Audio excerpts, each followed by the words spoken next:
করার ফাঁকি দিচ্ছে। তারা আমাদেরকে বিভিন্ন কলা কৌশলে বুঝাচ্ছিলেন সরকারের আর্থিক সংকট রয়েছে, এজন্য প্রথমত আমরা এমপিও করতে চাই।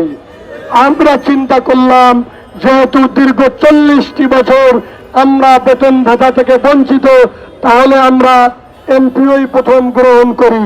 কিন্তু আমরা ভেবেছিলাম সকল মাদ্রাসাকে একই সঙ্গে এমপিও আবেদনের গণবিজ্ঞপ্তি জারি করবে।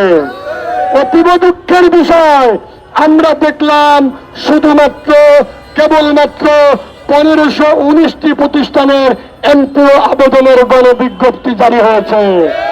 আজকে এই রাজপথ থেকে আমাদের একটা প্রথম দাবি, অনুদান বিহীনদের দ্রুত সময়ে এমপিও বিজ্ঞপ্তি জারি করতে হবে এবং আবেদনকৃত 1089টি 1519টির ভিতরে যারা ইতিপূর্বে এমপিও আবেদন করেছে এবং 1089টির তালিকা চূড়ান্ত হয়েছে, সে তালিকা দ্রুত সময়ে গেজেট আকারে প্রকাশ করতে হবে।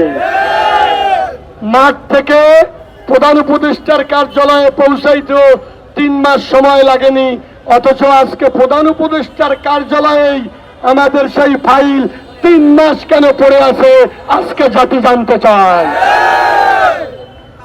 বাগান নষ্ট করার জন্য একটা হুতুম পেঁচা যথেষ্ট, কিন্তু আজকে আমাদের কাছে মনে হচ্ছে প্রধান উপদেষ্টা আপনার কার্যালয়ে চেয়ারে চেয়ারে হুতুম পেঁচা বসে আছে।